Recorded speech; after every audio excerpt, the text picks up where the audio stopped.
A paz do Senhor a todos. Estamos retornando para darmos continuidade à leitura da Bíblia em ordem cronológica. Hoje, no 22º dia, lendo esta linda história que Deus escreveu para nós, estamos iniciando a leitura no livro de Jó. O propósito de Jó.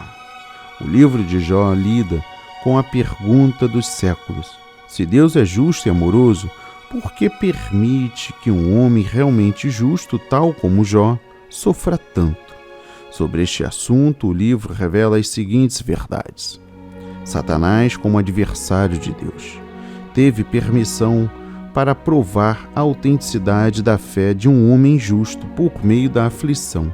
Mas a graça de Deus triunfou sobre o sofrimento, porque Jó permaneceu firme e constante na fé, mesmo quando parecia não haver qualquer proveito em permanecer fiel a Deus. Segundo, Deus lida com as situações demais elevadas para a plena compreensão da mente humana. Neste caso, não vemos as coisas com a amplitude que Deus vê e precisamos da sua graciosa autorrevelação. Terceiro, a verdadeira base da fé acha-se nas bênçãos de Deus, nem em circunstâncias pessoais, nem em teses formuladas pelo intelecto, mas na revelação do próprio Deus. Quarto, Deus às vezes permite que Satanás prove o justo mediante contratempos a fim de purificar a sua fé e vida, assim como o ouro é refinado pelo fogo. Tal provação resulta numa maior integridade espiritual e humildade do seu povo. Quinto e último, embora os métodos de Deus agir às vezes parecem contraditórios e cruéis, conforme o próprio Jó pensava, ver-se-á no fim que ele é plenamente compassivo e misericordioso. Estamos iniciando agora a leitura dos capítulos 1 a 5 do livro de Jó. Eu trago o prólogo do capítulo 1, a crise. Também a inspiração do dia, Jó, sua retidão e seu temor a Deus. Trazemos também a calamidade sobrevidas a Jó. Os 3 amigos de Jó. Diálogos entre Jó e seus amigos, a busca de resposta humanista. Também vamos falar sobre o primeiro ciclo de diálogos, a justiça de Deus. Jó lamenta o dia do seu nascimento. E encerramos com a resposta de Elifaz. No capítulo 1 do livro de Jó, eu trago o destaque: Jó. Tudo indica que Jó viveu na época dos patriarcas, Abraão, Isaque e Jacó, aproximadamente 2100 a 1800 a.C. A maioria dos eruditos crê que a terra de Uz ficava a sudeste da Palestina e do Mar Morto, ou norte da Arábia. Outros creem que a terra de Uz ficava no nordeste do Mar da Galileia, na direção de Damasco. Continuando, sincero, reto e temente a Deus, e desviava-se do mal. Essa é a característica de Jó. Primeiro, o temor de Deus e desviar-se do mal são o fundamento da vida irrepreensível e da retidão de Jó. Sincero refere-se à integridade moral de Jó e às suas sinceras dedicação a Deus. Reto denota retidão nas palavras, nos pensamentos e atos. Segundo, esta declaração de retidão de Jó é reafirmada pelo próprio Deus no versículo 8 e em capítulo 2, versículo 3, onde claramente se vê que Deus, pela sua graça, pode redimir os seres humanos caídos e torná-los genuinamente bons, retos, vitoriosos sobre o pecado. Esta declaração envergonha e expõe os erros do ensino evangélico modernista, o qual afirma que Nenhum crente em Cristo, mesmo com toda a assistência do Espírito Santo, pode ter a mínima esperança de ser irrepreensível e reto nesta vida. E os crentes podem estar certos de que pecarão todos os dias, por palavras, pensamentos e obras, sem nenhuma esperança de vencer a carne nesta vida. No versículo 5, meus filhos, com o pai piedoso Jó, tinha muito zelo pelo bem-estar espiritual de seus filhos. Vivia atento à conduta e modo de vida deles, orando a Deus para que os protegesse do mal e que experimentassem da parte de Deus a salvação e as bênçãos. Jó exemplifica o pai de coração voltado para os filhos, dedicando-lhe tempo e atenção necessários para mantê-los afastados do pecado. Nos versículos 6 e 7, Satanás. Antes da morte e da ressurreição de Cristo, Satanás tinha acesso, vez por outra, à presença de Deus, quando então questionava a sinceridade e retidão dos fiéis. Por outro lado, a Bíblia não declara em nenhum lugar que Satanás tem acesso direto a Deus na nova aliança, embora ele continue acusando os crentes. O crente pode eliminar essas acusações por meio do sangue de Cristo, de uma boa consciência e da palavra de Deus. Nossa confiança é reforçada pelo fato de termos como nosso advogado perante o Pai o Senhor Jesus Cristo, que está à sua destra intercedendo por nós. Versículo 8. Observaste tu a meu servo? Nessa altura, o livro apresenta o conflito entre Deus e o seu grande adversário, Satanás. Deus aqui repta Satanás a observar em Jó o triunfo da graça e salvação divina. Na vida deste seu servo fiel, Deus demonstrou que seu plano de redimir a raça humana do pecado e do mal é exequível. No versículo 9, porventura teme Jó a Deus debalde? Satanás reagiu antes à declaração de Deus e de Jó, um homem piedoso que passou a acusar tanto a Jó quanto a Deus. Primeiro, Satanás questionou os motivos de Jó e, portanto, a veracidade da retidão, afirmando que o amor de Jó tinha a Deus era realmente egoísta e que ele adorava a Deus somente porque tirava proveito disso. Satanás deixou claro que o amor que Jó tinha a Deus não era sincero.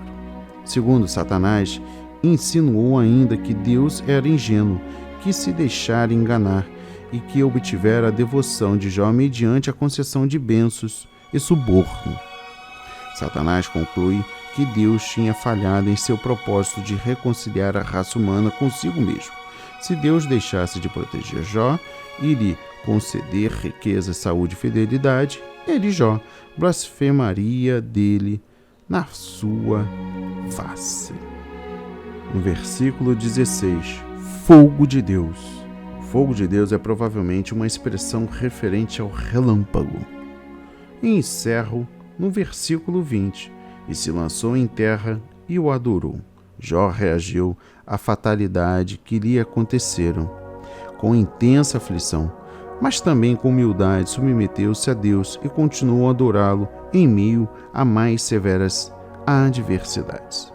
Primeiro, posteriormente, Jó reagiu à calamidade ininterrupta, revelando dúvida, ira e sentimento de isolamento de Deus. Mesmo nesse período de trevas e de fé vacilante, Jó não se voltou contra Deus, todavia expressou francamente diante dele suas queixas e sofrimento. Segundo o livro de Jó, demonstra como o crente fiel deve enfrentar os contratempos da vida. Embora possamos enfrentar sofrimentos severos e aflições inexplicáveis, devemos orar, pedindo graça para aceitar o que Deus permitir que soframos, pedindo-lhe também a revelação e compreensão do seu significado. Deus cuidará do nosso confuso sentimento e lamentos, se os levarmos a Ele. Não com rebeldia, mas com sincera confiança nele, como um Deus amoroso. Terceiro e último, o livro revela que Deus aceitou bem as indagações de Jó, que no final declarou que Jó falara o que era reto. No capítulo 2, trago destaque no versículo 3, para o consumir sem causa. Jó, sofredor inocente, prefigura tanto Jesus Cristo como todos os crentes fiéis da nova aliança. Primeiro, como modelo no Antigo Testamento do justo sofredor, Jó é uma prefiguração de Cristo, o justo perfeito, que sofreu apesar de ser inocente. O Cristo imaculado sofreu no seu corpo as consequências do mal e foi considerado ferido de Deus. Segundo, semelhantemente, Jó exemplifica a perseverança paciente na adversidade que um filho de Deus deve ter. Assim como Jó sofreu inocentemente por causa de suas integridades e lealdade a Deus, todos os crentes fiéis também sofrerão em certo modo. O Novo Testamento declara que todos os que piamente querem viver em Cristo padecerão perseguições. Sofrimento este considerado como a participação de Cristo, aflições. Os sofredores inocentes são, pois, companheiros do Senhor. No versículo 6, Ele está na tua mão. Deus permitiu que Satanás infligisse mais sofrimento a Jó, porque sem esse sofrimento imerecido, nem a plena dedicação de Jó a Deus poderia ser comprovada, nem o empenho de Deus para redimi-lo do pecado poderia ser plenamente demonstrado. Primeiro, a prova da fé de um justo mediante sofrimento tem muita importância, pois a honra de Deus fica em jogo na maior luta espiritual de todos os tempos. Isto é, o conflito entre Deus e Satanás. Segundo, o apóstolo Pedro, escrevendo sobre o aspecto do Novo Testamento, declara: sendo necessário que estejais por um pouco contristados com várias tentações, provações, para que a prova da vossa fé, muito mais preciosa do que ouro, que parece é provado pelo fogo, se enche em louvor e honra e glória na revelação de Jesus Cristo. Eu trago aqui o versículo 11, 3 amigos de Jó. Ao saberem as adversidades de Jó, 3 dos seus amigos vieram solidarizar-se com ele e confortá-lo. O livro de Jó contém os diálogos entre eles e o sofredor. O ponto de vista deles expressa uma teologia popular, porém falha, pois criam que só coisas boas aconteceriam aos fiéis, ao passo que os sofrimentos e lutas sempre indicam pecado na vida da pessoa. Fizeram um esforço sincero para ajudar Jó, procurando fazê-lo reconhecer algum pecado grave. Por fim, Deus os repreendeu pelo seu erro. No capítulo 3, versículo 1, Jó amaldiçoou seu dia. Jó ficara solitário, humilhado e sofrendo dores. Seu sofrimento maior era o sentimento de que Deus o abandonara. Primeiro, no seu discurso, Jó disse que Deus exatamente como se sentia. Começou maldizendo o dia que nasceu e sua vida de sofrimento. Mas note-se que tudo isso Jó não blasfemeou contra Deus. Seu lamento era uma expressão de dor e desolação, mas não uma expressão de revolta contra Deus. Segundo, sempre é melhor para o crente levar ao Senhor em oração suas dúvidas e sentimentos sinceros. Nunca é errado levarmos a Deus nossas aflições e angústias, a fim de invocarmos a sua compaixão. O próprio Jesus Cristo perguntou a Deus: Deus meu, por que me desamparaste? No versículo 25, o que eu temia me veio. O maior desejo de Jó era gozar da presença e do favor de Deus. Agora acontecer aquilo que mais ele temia. Parecia que Deus o abandonara, e ele não tinha a mínima ideia da razão disso. Mesmo assim, Jó não blasfemou contra Deus. Continuou orando a ele, rogando suas misericórdias e socorro. No capítulo 4, destaco o versículo 1. Respondeu Elifaz e disse. O capítulo 4 inicia o primeiro dos 3 ciclos principais de diálogo de Jó com Elifaz, Bildade e Zofar. Na leitura desses diálogos, observe o seguinte. Primeiro, embora as palavras dos 3 amigos de Jó estejam registradas nas Escrituras, nem tudo o que eles disseram é absolutamente correto. O Espírito Santo registrou suas palavras, mas não inspirou no fim do livro. O próprio Deus declarou que boa parte daquilo que eles falaram não era bom. Segundo, algumas afirmações deles são realmente verdadeiras e são repetidas no Novo Testamento. A teologia e a cosmovisão básica desses conselheiros eram falhas. Eles criam que os verdadeiros justos sempre prosperarão, ao passo que os transgressores sempre sofrerão, e, inversamente, a pobreza e o sofrimento sempre subtendem pecado, ao passo da prosperidade e sucesso subtendem retidão. Deus revelou posteriormente que tal atitude é errônea e que o ponto de vista deles eram loucuras. Encerro no versículo 13, visões da noite. Não está declarado que as visões de Elifaz vinham de Deus. De fato, não vinham de Deus, pois o descrevem como se ele não se preocupasse com a raça humana.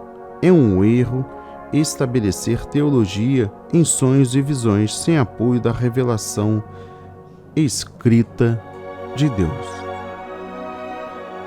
Encerro o entendimento no capítulo 5, nos versículos 17 a 27. O homem a quem Deus castiga. Segundo a ideia de Elifaz, se Deus repreende uma pessoa e ela corresponde devidamente, Deus a livrará de todos os males e aflições. Primeiro, o autor de Hebreus refuta essa ideia enganosa, ao declarar que alguns dos maiores heróis da fé do Antigo Testamento foram perseguidos, despojados de todos os bens, afligidos, maltratados e até mesmo mortos. Esses justos nunca experimentaram tal livramento nesta vida. Segundo, a Bíblia não ensina em parte alguma que Deus eliminará da nossa vida todas as aflições e sofrimentos. Os santos nem sempre são poupados dos sofrimentos nesta vida. Que a palavra de hoje possa ampliar o seu relacionamento e entendimento diante de Deus. Amém e graças a Deus.